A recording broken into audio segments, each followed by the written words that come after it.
എൻ്റെ പേര് സാജൻ എന്നാണ്. ഞാൻ കഴിഞ്ഞ 5 വർഷമായിട്ട് സ്ട്രോക്ക് വന്ന് തളർന്ന് കിടക്കാണ്. എൻ്റെ തലയോട്ടി ശ്രീചിത്ര ഹോസ്പിറ്റലിൽ ഇരിക്കണം. അത് അത്യാവശ്യമായിട്ട് തിരിച്ചു വെക്കണം. അതിന് ഏകദേശം 10 ലക്ഷം രൂപേൻ്റെ ചിലവ് വരുന്നുണ്ട്. എൻ്റെ ഭാര്യ ജോലിക്ക് പോയിട്ട് ഉള്ള വരുമാനം കൊണ്ടാണ് വീട് വാടകയും കൊടുക്കുന്നതും പിന്നെ ഉള്ള ചികിത്സ നടക്കുന്നത്. ഇപ്പോൾ കുറച്ച് നാളായിട്ട് ചികിത്സ ഒന്നുമില്ല, വരുമാനമില്ല, സ്വന്തമായിട്ട് വീടില്ല. അപ്പോൾ അതുകൊണ്ട് എല്ലാവരും തന്നെ ഈ വീഡിയോ ഒന്ന് കാണുന്ന എല്ലാവരും എന്നെ ഒന്ന് സഹായിക്കണം. എൻ്റെ കൈ ഒന്ന് അനങ്ങിയിട്ട് എനിക്ക് ലോട്ടറിനെ പറ്റി ജീവിക്കാം. ഇപ്പൊ ഇത്രേ ആയിട്ടുള്ളൂ. നല്ലൊരു ചികിത്സ കിട്ടി എന്നെ നടത്തിക്കാൻ പറ്റുന്നാണ് പറഞ്ഞിട്ടുള്ളത്. ഈ വീഡിയോ കാണുന്ന എല്ലാവരും എന്നെ ഒന്ന് സഹായിക്കും. തൃശൂർ വാടക വീട്ടിൽ താമസിക്കുന്ന ഷാജൻ തലക്ക് ശസ്ത്രക്രിയയ്ക്കു വേണ്ടി സുമൻസുകളുടെ സഹായം തേടുന്നു. അരിമ്പൂർ ഗ്രാമപഞ്ചായത്തിൽ താമസിക്കുന്ന ഷാജൻ തലക്ക് ശസ്ത്രക്രിയയ്ക്കു വേണ്ടി തുടർ ചികിത്സയ്ക്കും വേണ്ടി സുമൻസുകളുടെ സഹായം തേടുന്നു. 10 ലക്ഷം രൂപ ചിലവ് വരും. ഭാര്യയും ഒരു കുട്ടിമടങ്ങുന്ന കുടുംബമാണ് ഷാജന്റെ കുടുംബം. നിരാലംബരും നിരാശ്രിതരുമായ ഈ കുടുംബത്തെ സഹായിക്കണമെന്ന് മൾട്ടിമീഡിയ പ്രേക്ഷകരോട് ആവശ്യപ്പെടുന്നു. News desk multimedia news. ഞാൻ ഒരാൾ ജോലിക്ക് പോയതുകൊണ്ട് മാത്രമാണ് വീടിൻ്റെ വാടകയും അതിൻ്റെ ട്രീറ്റ്മെൻറ്റും മറ്റു ചില ആവശ്യങ്ങളായിട്ട് മുന്നോട്ട് പോകുന്നത്. ഇത്രയും നാൾ ഫിസിയോതെറാപ്പിക്ക് പോയതുകൊണ്ട് ഏട്ടൻ മെല്ലെ മെല്ലെ പിടിച്ചു നടക്കാൻ തുടങ്ങിയിരുന്നു. ഇപ്പം സാമ്പത്തിക ബുദ്ധിമുട്ടുള്ളത് കൊണ്ട് അത് മുടങ്ങിക്കിടക്കുകയാണ്.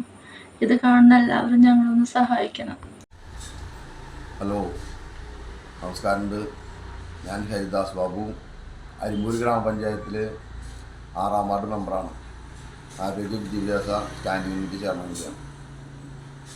എൻ്റെ വാർഡിൽ താമസിക്കുന്ന തെറ്റാരി വീട്ടിൽ രാജൻ ആൾ മരണപ്പെട്ടു. അദ്ദേഹത്തിൻ്റെ മകൻ ഷാജൻ 38 വയസ്സായിട്ടുള്ളൂ.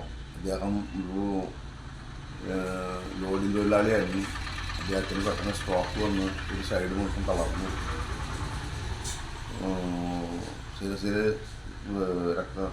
അവിടെ രക്തം കട്ട പിടിക്കും, മറ്റു പ്രശ്നങ്ങൾ വന്ന് മേജർ സർജറി തന്നെ നമ്മുടെ ശ്രീചിത്രയിൽ നടത്തി.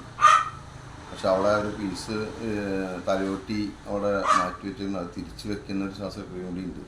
അപ്പോൾ ആൾക്കത് തലവേദനയും മറ്റൊക്കെ വീണ്ടും വന്നിരിക്കുകയാണ്. അപ്പോൾ അത് തിരിച്ച് ഒന്നുകൂടി ചെയ്യേണ്ടതുണ്ട്.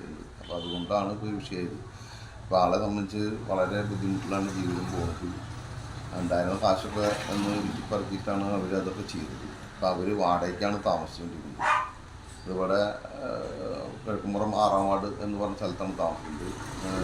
വയസ്സായ അമ്മയുണ്ട്, പിന്നെ ഭാര്യയും ഒരു കൊച്ചു മോളുണ്ട്. അപ്പോൾ അവർക്ക് അത്യാവശ്യം സെയിൽസുകളായിട്ട് കടയിൽ പോയിട്ട് അധികം കിട്ടുന്ന ചുരുങ്ങിയ വരുമാനം കൊണ്ടാണ് അവർ ജീവിതം നടന്നു പോകുന്നത്. ഇപ്പോൾ ഇത് വീണ്ടും തിരിച്ച് ഒരു ഓപ്പറേഷന് ആൾ അഭിമുഖീകരിക്കുകയാണ്. അപ്പോൾ അതുകൊണ്ട് സാമ്പത്തികമായിട്ടുള്ളൊരു വളരെ പിന്നോക്കം നിൽക്കുന്ന ആ കുടുംബത്തിന് കൈ സഹായം നമ്മൾ എല്ലാവരും മനുഷ്യരഹിതമായി നമ്മൾ ഓരോരുത്തരും ചെയ്യണം. അതിന് വേണ്ടിയിട്ടാണ് നിങ്ങളോട് ഞാൻ സമീപിച്ചിരുന്നത്. അപ്പോൾ നിങ്ങളാൽ കഴിയുന്ന സഹായം അദ്ദേഹത്തിന് നൽകണം. അദ്ദേഹത്തിന് വേറെ കാര്യങ്ങളൊക്കെ ഉണ്ട്. അത് ചെയ്തുകൊണ്ട് അദ്ദേഹത്തിനെ ജീവിതത്തിലേക്ക് തിരിച്ചു കൊണ്ടുവരണം, കുടുംബത്തെ രക്ഷിക്കണം എന്ന് മാത്രമേ എല്ലാവരും ഈ ഒരു അദ്ദേഹത്തിന് നൽകിക്കൊണ്ട് പരമാവധി സഹായം അദ്ദേഹത്തിന്